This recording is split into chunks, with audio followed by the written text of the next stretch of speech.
to my backyard. Don't mind that. I'm gonna try and get a little bit closer this morning. And if you can't tell, I am sick. But you know what doesn't wait for sickness? Ooh, hummingbird, hummingbird. Sorry, hold on.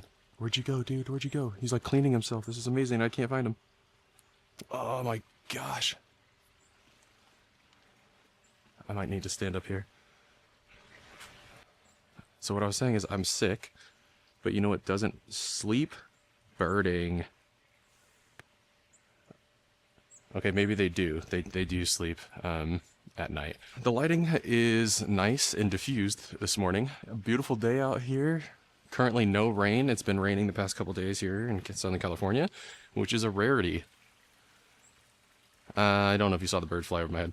They're all sort of coming in now, and the trees over here, this tree with the roses, they always love that. But yeah, we've got some birds coming in here. Hope you guys had a good New Year's. Mine was great. Hung out with some friends, was home before midnight, and then protected my dog from the fireworks that people set off because America, I guess. So let's see if we can grab anything good this morning. Finally got some sleep after all this sickness. Dang, that was so cool though. Got my ADD kicking in, just losing train of thought. Try to get some support here.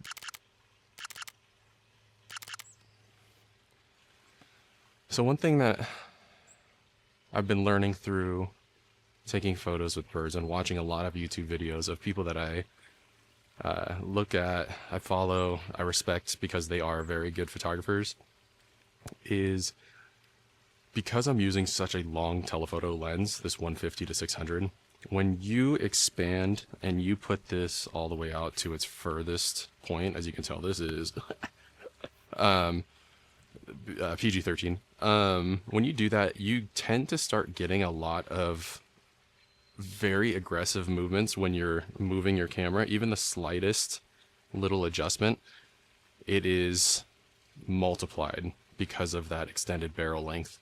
And then the weight, you know, gives you a little bit more. You have to, like, it drops forward, you got to hold it up. So it's learning the process through all that kind of stuff. Trying to hold it up against your eye like this, push it up against your face, and use your face as a helpful tool to give yourself some more stability.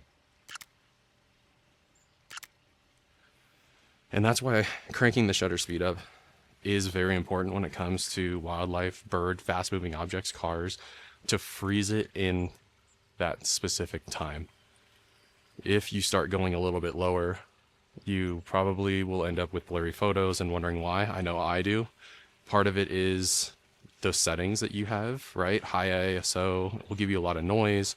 It'll give you the ability to crank that shutter speed really high. But again, you're getting some noise with programs nowadays, Lightroom and a bunch of denoising programs.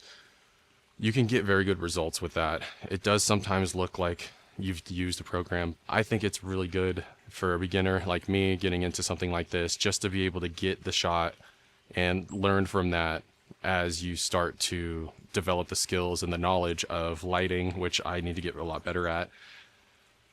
And then just the editing aspect of it as well. That guy peeked, heard my camera shutter, poked his head up a little bit. Now, all of the photos that are taken in my videos at this point, until I get probably a couple years down the line because things are expensive, as I've said in previous videos, I'm shooting on the Sony A7CR, so it's the more compact camera body right now. And the C, obviously, the C stands for compact, so they have the A7C2. This one currently is rocking the A7R 5 and 4 sensor, which is the 61 megapixels. Allows you from good croppability from far, but you do run into the noise issue I was mentioning earlier. You'll develop a lot more grain and noise in your photos, and it becomes very noticeable because you have to crank that ISO up. More megapixels doesn't mean better quality. It can help, but it all depends on a bunch of different factors. You've got your glass, so good lenses. Right now I'm holding on to a Sigma lens. They are very good. I've updated this lens to version 4, which was originally set at version 1 when I bought it. So I'm hoping that the fixes in the stability They say you can get a couple more stops of image stabilization along with the autofocus. It specifically mentioned that the autofocus has been updated. Hopefully it's communicating with the camera, which I've also updated to the newest firmware, which I believe is 2.01 or 2.10. Again, I'll double check on that, but the combination of those two combined is what I'm hoping is going to be able to give me a little bit sharper photos with that image stabilization. Like I mentioned earlier, at the long barrel length, those micro movements become amplified. They multiply a lot. So if I could show you inside of my EVF, I would. But again, I don't have that ability right now. We're rocking an iPhone for videoing because this is my only camera body. And I'm noticing that the birds are not coming. They, I think, see me, hear me. They're flying around a lot, but they're just not landing on the bird feeders at the moment. And I want to switch the angle, but it's tough because I kind of want you to be able to see the angle as well and not just see me. You'll be able to see the photos that I get through the editing and then through the video when I post them on there. Okay, I'm switching it back up. I'm coming back to my tree hugging roots. I'm not actually going to hug it though because this thing is sopping wet. I'm going to hide behind the tree a little bit, give myself some cover. Hopefully they feel a little bit more comfortable. I'm waiting for the day that they understand that I am not a predator and I am literally just trying to take photos of them. Because the doves are beautiful. I really want to be able to get some more photos of them, but they are so skittish. The second I even come to my back door, they can see that I'm there and just immediately fly away. Hope that I can get a little bit better photos of that. For now, looks like some sun is coming out, which is great. It's actually peeking on the bird feeders themselves. So hopefully some of these birds finally start landing over here and I can get some photos. I see them everywhere, but just not here. So they're on to me, I think. I'm going to flip the camera around and show you the bird feeders and some of the light. I'm just going to step back a little bit and give them an opportunity to get here. In the meantime, like I said, I hope everybody had a really good New Year's Eve and things are going well for you in the beginning of the year. I'm hoping that I can push myself to take a couple more videos and make them a little bit shorter. Okay, so we've got a couple birds who feel a little bit more comfortable now that I'm hiding behind this tree. And you can see one of them up there, which I believe is a finch. I'll put the name of some of them in there. I'm learning some of these as I go. There's a couple that fly around here that have some distinct features. So the one on the wall that you could probably see very, very faintly, it's going to be on your left-hand side. It's got a nice orange beak to it. It's got a brown, it's got this little like streak going across its head. And there's a couple of these types of birds. And one of them is really, really pretty. And it has a bright orange beak, but then it's got a white, almost like a mask over its face. And I've gotten a couple photos of those ones as well. And they're really, really pretty. I can put a couple of those photos in here. But yeah, it's sometimes pretty peaceful to just be out here listening to the pool waterfall, the birds chirping, some good weather. Who knew that once you turn 30, you got to get into birding? But I am far behind. I am in my late 30s at this point. Oh man, I missed that just by a bit. So I've been trying to adjust my settings a little bit. Right now, again, given the sunlight and the way things are, it's a little more difficult to get a solid shot without cranking my ISO up. But as mentioned earlier, Lightroom has a very good denoising AI, which, you know, is the buzzword of the year, is AI. And it does a really, really good job. I'm impressed. There we go. Here we go. What up, dude? Welcome, get some breakfast. Yeah. It's all yours. I think I just realized too that the middle bird feeder is empty. There we go, he's eating now. Got another one up on the wall. It's kind of funny, thinking about it now. Bird watching and taking photos of birds is just another form of, I'd say, fishing, right? Except I'm not holding up a dead bird like a trophy at the end of it. But you know, you spend a lot of time just waiting, trying to get a couple of shots. Oh, what's up, guys? Came out of nowhere. Yo. While we fighting? There's plenty of food. I'll fill the other one later. Oh, sick. So that little guy's got a bunch of gray on him, which is interesting. I haven't seen one with that coloring. It's all like this vivid gray. That's really pretty. Come on, dude. I'm trying to get this one flying midair. That's been one of my goals, is to try to get better at catching them when they're flying.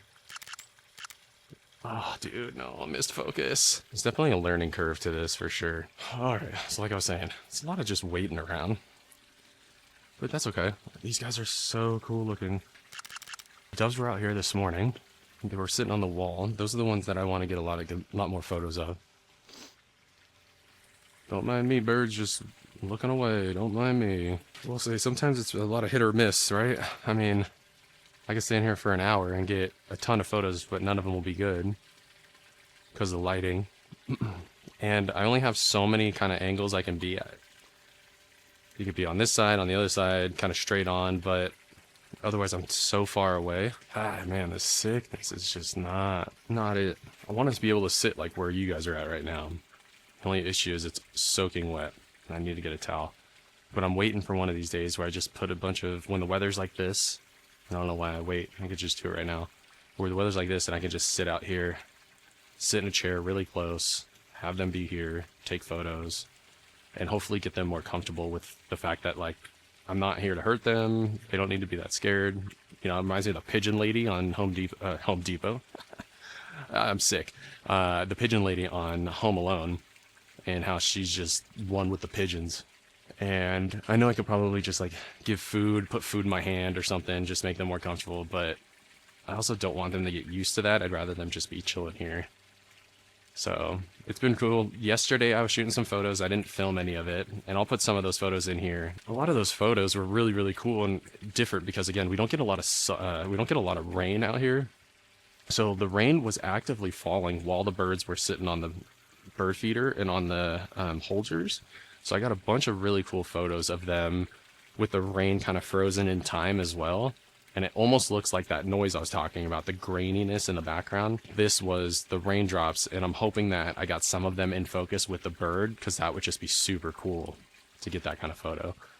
But I think for now, I'm going to go inside. I'm going to try to edit some of these photos, show you some photos from the previous day, and then edit this video together. If you guys are watching this, you can put something in the comments about either some websites, some other videos that you guys would recommend that I check out for better photo editing, whether that be making my workflow a little bit quicker or just giving my photos that much more of a pop to them. I feel like I've kind of gotten stuck with just a specific type of style, and I do sometimes want to change it up a little bit, but I don't want to go overboard. So there's a bunch of people that I do follow that I really respect, and I like their style, but they do a lot of different photography than birds. So I'm hoping that I can find some people who are strictly bird photographers who have a really good editing process. So if you know them, please drop them in the comments. Let me know, because I want to try to learn a little bit more and be able to get some more photos of birds in my neighborhood. And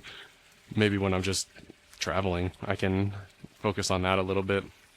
So yeah, let's go inside and talk about some more stuff in there. All right, I'm back in my office. Don't mind the hair, I'm growing it out. Anyways, I just want to apologize first. I found out that I deleted all of the photos from this video on accident, and I'm sure there's a way to recover it, but I can't figure out how. Anyways, I posted some photos from the other day that I spoke about in this video. I think a lot of them turned out pretty good. I'd like to see what you think. Put it in the comments, let me know which one might be your favorite. I'm hoping that I can learn how to be more efficient with these videos, keep them a little bit lower in the time. I'm already about 13 minutes, so that seems a little bit too long to just sit there and listen to me talk. I wouldn't want to do it. Don't think you would either. But if you stayed this long, I love you, and thank you for joining.